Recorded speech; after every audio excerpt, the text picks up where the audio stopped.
उम्मीद करता हूँ बहुत ही शानदार जबरदस्त होगी। आपकी तैयारी काफी अच्छी चल रही होगी। इसी तैयारी को और बेहतर बनाने के लिए मैं दुष्यंत आपके समक्ष उपस्थित हो चुका हूँ आज की आपकी हिस्ट्री की क्लास को लेकर। तो मेरे प्यारे बच्चों, जो आज आपका टॉपिक जो आज आपकी क्लास होने वाली है वो आपका गुप्त काल के अंदर जो हमारे दो और प्रतापी राजा हुए थे, होने को और भी बहुत राजा हुए थे गुप्त काल में, लेकिन हमको उनमें इतिहास में पढ़ने की कोई जरूरत नहीं पड़ती क्योंकि उन्होंने अपने शासन के दौरान कोई भी अच्छे कार्य, इतने सफल कार्य नहीं किए जिनसे उनको इतिहास में याद किया जाए। ठीक है, तो बस हमारे ये दो शासक और बचे थे, आपका कुमारगुप्त और स्कंदगुप्त। इन दोनों को और हमें पढ़ना है और इनके बाद में फिर अब जो हम आगे पढ़ेंगे वो पढ़ेंगे आपका गुप्त कालीन स्थितियां या व्यवस्था, कि गुप्त काल में कैसी स्थितियां थी, आर्थिक स्थिति कैसी थी, और सबसे ज्यादा जो आपका क्वेश्चन बनते हैं, जो आपके सबसे ज्यादा क्वेश्चन बनते हैं वो बनते हैं आपके इनके जो उच्च अधिकारी हुए थे केंद्रीय स्तर पर, राज्य स्तर पर, गांव स्तर पर। इन अधिकारियों से पूछ लिया जाता है क्वेश्चन कभी कभार कि सबसे ज्यादा प्रतापी शासकों में आपका महाबलीधिकृत किसे कहा जाता था, या आपका पुरपाल किसे कहा जाता था। तो ये आपके बहुत छोटे छोटे फैक्ट हैं जो आपको लगातार परीक्षाओं में परेशान करते रहते हैं, और ज्यादातर जो यहाँ से देखने के लिए हमें मिलता है, जहां तक मैंने एनालिसिस किया है पेपरों का, तो मेरे को देखने के लिए मिलता है कि यहाँ से आपका जो गुप्तकालीन स्थितियां हैं, जो व्यवस्था है, एक तो वहां से क्वेश्चन देखने के लिए मिला है, और दूसरा गुप्त काल से जो क्वेश्चन देखने के लिए मिलता है वो या तो इसके संस्थापक से देखने के लिए मिला है अभी तक, या इन्होंने जो टाइटल धारण किए थे, जो उपाधियां धारण करी थी, इनसे बहुत ज्यादा हमें क्वेश्चन देखने के लिए मिले हैं। तो आज की क्लास के इससे पहले मैं एक क्लास करा चुका हूं आपको गुप्त काल के ऊपर, जिसमें मैंने आपको आपका चंद्रगुप्त प्रथम को कराया था, आपका चंद्रगुप्त द्वितीय को कराया था, आपका समुद्रगुप्त को कराया था। 3-4 शासकों को मैंने आपके श्रीगुप्त के बारे में बताया था, गुप्त साम्राज्य का कैसे उदय हुआ था, क्या कारण रहे थे जो गुप्त साम्राज्य उदय हुआ, आखिर कुषाणों का पतन क्यों हुआ, विदेशी सत्ता फिर क्यों डगमगाई भारत के अंदर। हर एक चीज को इससे पहली क्लास में मैंने आपके लिए बहुत सुंदर तरीके से बताने की कोशिश करी है, और उम्मीद भी करता हूं कि आपको बहुत अच्छी तरीके से वो चीजें समझ भी आई होंगी। ठीक है, तो आज जो हम पढ़ेंगे केवल और केवल आपका गुप्त काल के अंदर कुमारगुप्त और स्कंदगुप्त के बारे में पढ़ेंगे, और इनसे जुड़ी हुई जो भी स्थितियां थी गुप्तकालीन उनको पढ़ेंगे। इसके बाद में हमारा थोड़ा सा टॉपिक बचता है आपका गुप्तोत्तर काल, जिसमें हम हर्षवर्धन को पढ़ेंगे, पुष्यमित्र को पढ़ेंगे, सुंगनी पुष्यमित्र को पढ़ेंगे, और आपका जो दक्षिण के छोटे मोटे राजवंश हुए थे उनको पढ़ेंगे। उसके बाद में आपका कंप्लीट एंसेंट हिस्ट्री खत्म हो जाएगा, बिल्कुल जीरो से हीरो लेवल तक। मैं गारंटी देता हूं कि आप एक बार अच्छे से हिस्ट्री को कर लोगे तो आपका एक क्वेश्चन भी गलत नहीं होने वाला है परीक्षा के अंदर, ये मैं आपको विश्वास दिलाता हूं, गारंटी देता हूं इस चीज की। ठीक है, तो प्यारे बच्चों, इसके बाद में हम आपका फिर मिडिवल हिस्ट्री को स्टार्ट करेंगे इसी जोश के साथ में। लगभग आपका 28 से 30 क्लास में आपका एंसेंट खत्म हो गया, और मिडिवल तो और कम में खत्म होगा, फिर मॉडर्न थोड़ा बड़ा हो जाता है, मॉडर्न थोड़ा और टाइम लेगा। तो बहुत सुंदर तरीके से, मैं नहीं चाहता कि आपका एक भी क्वेश्चन आपसे छूट पाए या आपकी परीक्षा में बने तो आपसे ना हो पाए। ठीक है, तो आइए करते हैं स्टार्ट आज की क्लास को बिगर किसी देरी के साथ में। बस आगे बढ़ने से पहले आपसे कहना चाहूंगा, यदि अभी तक आपने वीडियो को शेयर नहीं करा है तो प्लीज ज्यादा से ज्यादा वीडियो को शेयर करें, जहां तक आपसे हो सकता है। आपका फेसबुक, इंस्टाग्राम, ट्विटर, व्हाट्सएप, जहां तक आपसे हो सकता है, जो भी आपका कोई ग्रुप हो, आपके रिलेटिव हो, आपके जो दोस्त हो जो तैयारी कर रहे हो कॉम्पिटिटिव एग्जाम की, तो बहुत सुंदर तरीके से आपको हिस्ट्री, मैथ आपको जो आपकी सीरीज चल रही है वो आपका SSC CGL previous year question जो 2021 में आए हैं, 2020 में आए हैं, अभी 2021 के खत्म करा दिए हैं अमन सर ने, उसके बाद में आपका 2020 के चल रहे हैं, फिर 2019 के चल रहे हैं। इसी प्रकार से आपको सारे प्रीवियस ईयर जो भी एसएससी में पूछे गए सबको एक दोहरे से कराया जा रहा है। ज्यादा से ज्यादा चैनल को और वीडियो को शेयर करें, ज्यादा से ज्यादा लाइक करें, यदि पसंद आता है तो लाइक करें। और कमेंट के लिए मैं आपसे जरूर बोलता हूं कि यदि आपको कोई भी डाउट रहता है, कैसा ही भी कोई भी डाउट है, तो प्लीज कमेंट करके जरूर पूछें, मैं आपको एक संतुष्टिजनक आंसर दूंगा और आपका जो भी डाउट होगा उसको क्लियर करूंगा। और यदि अभी तक आपने चैनल को सब्सक्राइब नहीं किया है तो प्लीज सबसे पहले चैनल को जरूर सब्सक्राइब कर ले और पास वाले बेल आइकन को भी प्रेस कर ले, ताकि आने वाली हर एक वीडियो की नोटिफिकेशन आपके पास में आती रहे, आपकी तैयारी एक बहुत अच्छी दिशा में बढ़ती रहे।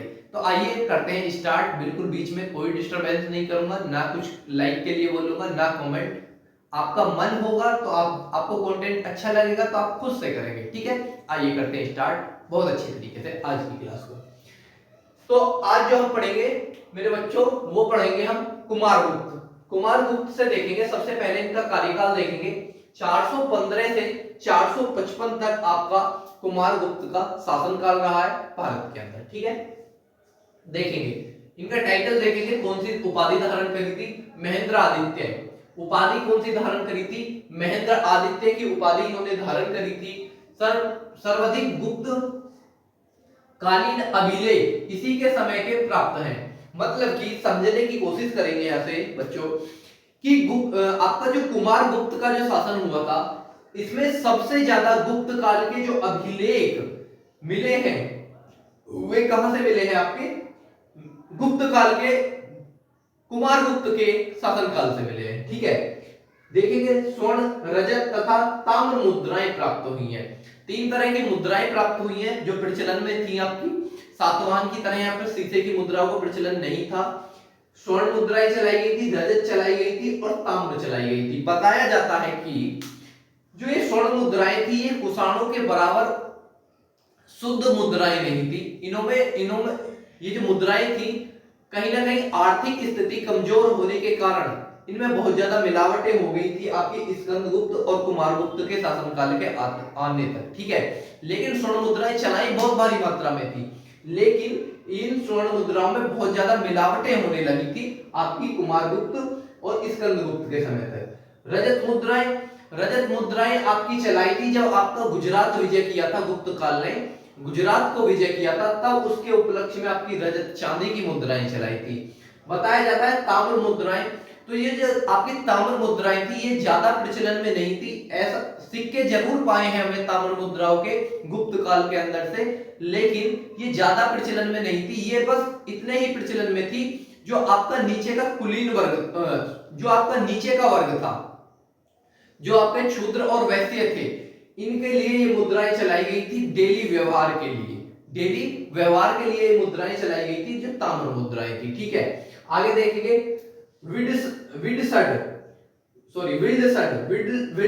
अभिलेख गुप्तों की वंशावली कुमारगुप्त प्रथम तक। यहां से समझने की कोशिश करेंगे जो गुप्तों की हमें वंशावली मिलती है कि सबसे पहले श्रीगुप्त आए, फिर उसके बाद में आपके चंद्रगुप्त प्रथम आए, फिर चंद्रगुप्त द्वितीय, फिर समुद्रगुप्त, ऐसे आते गए, फिर कुमारगुप्त। तो ये जो वंशावली हमें मिलती है ये आपकी विल्डसड अभिलेख से मिलती है। किससे? विल्डसड अभिलेख से मिलती है। और ये जो वंशावली हमें ज्ञात है, जो हमें पता चला है अभी तक, वो केवल और केवल आपका कुमारगुप्त तक ही हमें अभी तक पता चला है। इससे आगे हमें अभी तक कोई पता नहीं चला है इस वंशावली के बारे में, ठीक है। तो ये हमें कहां से मिलती है? विल्डसड अभिलेख से मिलती है, ठीक है। आगे देखेंगे 40 वर्षों तक शासन किया किसने? आपका कुमारगुप्त ने। कुमारगुप्त ने आपका 40 वर्षों तक शासन किया और अश्वमेध यज्ञ कराए। अश्वमेध यज्ञ भी कराए थे आपके किसने? कुमारगुप्त ने, ठीक है। आगे देखेंगे भीतरी प्रशस्ति अभिलेख के अनुसार 2 आक्रमण शासन में हुए। किसके शासन में हुए?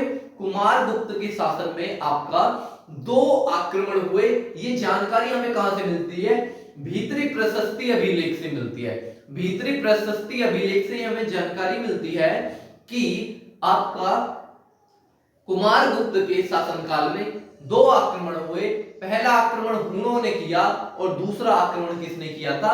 दूसरा आक्रमण आपका पुष्यमित्रों ने किया था। दूसरा आक्रमण पुष्यमित्रों ने किया था। इसी आगे देखेंगे तो यहाँ जी आपका स्कंदगुप्त में 4 आक्रमण देखने के लिए मिलते हैं। हुणों का आक्रमण वैसे बताया जाता है जो आपका स्कंदगुप्त हुए थे, हुणों का जो आक्रमण हुआ था वो पहला आक्रमण इनके समय में हुआ था। लेकिन कहीं ना कहीं जो भीतरी प्रशस्ति अभिलेख है उसमें हमें ये भी जानकारी मिलती है कि आपका पहला जो हुणों का आक्रमण हुआ था वो कुमारगुप्त के समय में हुआ था। लेकिन आपका स्कंदगुप्त के बारे में भी लिखा गया कि हुणों का जो आक्रमण हुआ था वो आपका स्कंदगुप्त के समय में भी हुआ था। और आपका जो पहला जो हुणों के आक्रमण को रोकने में सफल हुए थे तो आपका स्कंदगुप्त ने इन्होंने भारत की सीमा पर इनको रोक दिया था। लेकिन गुप्त काल के और जो आगे राजा हुए वो एक अच्छे या प्रतापी राजा नहीं हो पाए और हुणों के आक्रमण को नहीं रोक पाए। उन्होंने आकर आपका उत्तर भारत के बहुत बड़े भूभाग को घेर लिया था। किसने? हुणों ने। ठीक है, आगे चलेंगे स्कंदगुप्त। अब हम पढ़ेंगे स्कंदगुप्त के बारे में। तो स्कंदगुप्त का जो कार्यकाल रहा वो 455 से 467, ज्यादा कोई बड़ा कार्यकाल नहीं रहा, कुल 12 साल का कार्यकाल रहा है।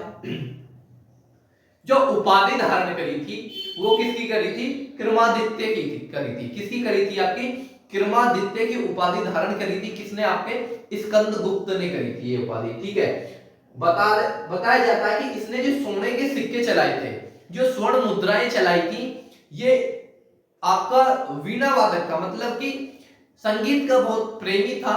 इसने अपने आप को वीणा बजाते हुए सिक्के के जो पृष्ठ भाग मुख्य भाग होता है, मुख्य भाग पर इसने अपने आप को वीणा बजाते हुए अंकित कराया है। और पिछले भाग पर जो पृष्ठ भाग होता है उस पर किसको आपका अंकित कराया था? मां लक्ष्मी। मां लक्ष्मी को इन्होंने आपका पृष्ठ भाग पर अंकित कराया था। ठीक है, कुछ सिक्कों पर गरुड़ ध्वज का भी इनका अंकन मिलता है और क्रमादित्य अंकित भी, क्रमादित्य लिखा हुआ भी अंकित मिलता है। इनकी जो टाइटल थी वो भी अंकित मिलता है हमें। कहां पे?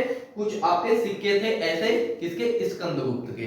तो ये स्कंदगुप्त के बारे में था। और स्कंदगुप्त से एक फैक्ट और बनता है, कोहम अभिलेख में शक्रोपण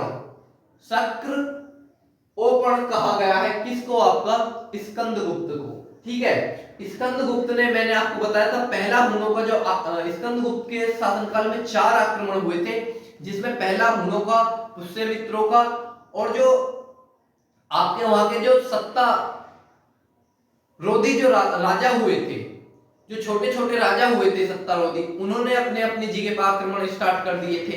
तो इस प्रकार से देखा जाता है कि स्कंदगुप्त के शासनकाल में कुल कितने आपके आक्रमण हुए थे? तो 4 आक्रमण हुए थे।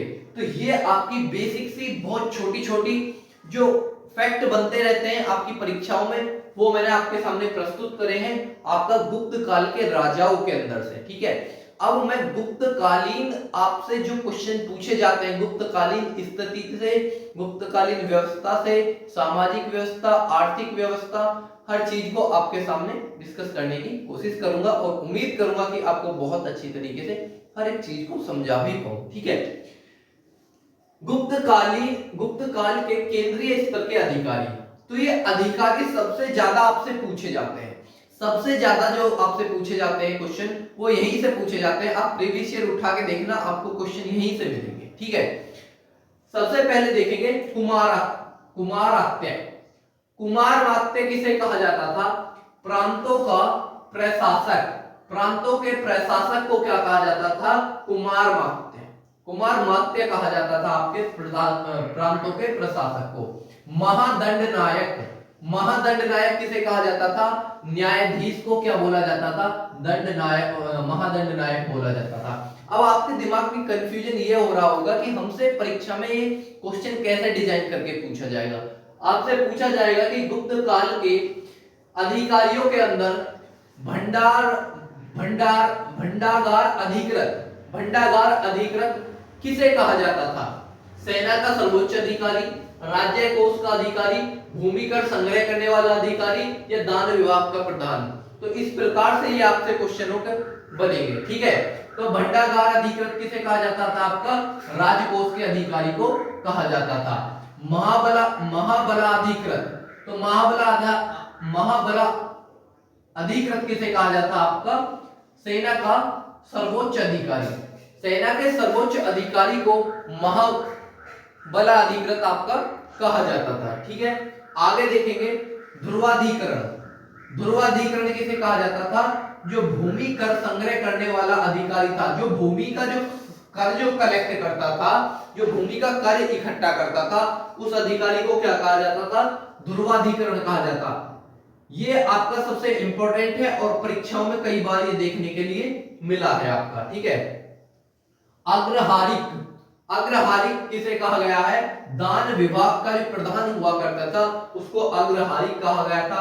पुरपाल, पुरपाल किसे कहा गया है? आपका नगरीय क्षेत्र का जो प्रमुख होता था उसको आपका पुरपाल कहा गया है। ठीक है, अब आगे देखेंगे अर्थव्यवस्था से। तो प्यारे बच्चों, अर्थव्यवस्था में आपका हमें दो आपके बंदरगाह देखने के लिए मिलते हैं, ताम्रलिप्त बंदरगाह और भड़ोच बंदरगाह। तो ताम्रलिप्त जो बंदरगाह था वो बंगाल का एक प्रमुख बंदरगाह था, जिससे आपका उत्तरी भारत में व्यापार हुआ करता था और आपका दक्षिण पूर्वी एशिया, चीन, जावा, इंडोनेशिया, सुमात्रा, यहाँ के जो आपका रोम, ये जो व्यापार हुआ करता था ये किससे हुआ करता था? आपका ताम्रलिप्त बंदरगाह से हुआ करता था। एक भड़ोच बंदरगाह हमारे सामने आता है, तो भड़ोच से आपका पश्चिम भारत का बंदरगाह था ये आपका, और इससे पश्चिमी देशों के साथ में व्यापार हुआ करता था। बताया जाता है कि आपका गुप्त काल में आपकी जो आर्थिक व्यवस्था थी शुरुआत में थोड़ी मजबूत दिखाई देती है, लेकिन उसके बाद में हमें बिल्कुल विफल होती हुई नजर आती है। अब होता ऐसा क्यों है? जो आपका रेशम मार्ग जो आपका कुषाणों ने खोजा था, जो चीन से होता हुआ जाता था, जो आपका रेशम पूर्वी रोम को भेजा जाता था और उसके बदले में हमें वहां से सोना आता था, ठीक है, मूल्यवान रत्न आते थे। तो आपका ये जो पूर्वी रोम था इसने ये रेशम उत्पादन की जो कला थी ये चीन के लोगों से सीख ली थी।